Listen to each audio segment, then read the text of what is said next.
Um,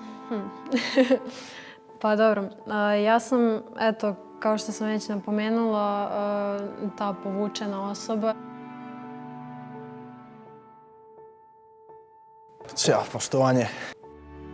To je bila osnovna škola i taj trenutak je ostavio jako velike posljedice na mene samog i na moje mentalno zdravlje.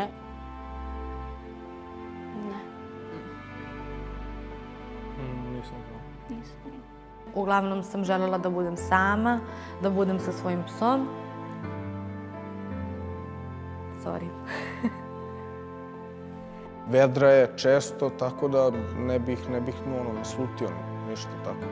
Taj neki trenutak kada su zapravo samo te emocije potisnute i kada su samo spuštene i ostavljene.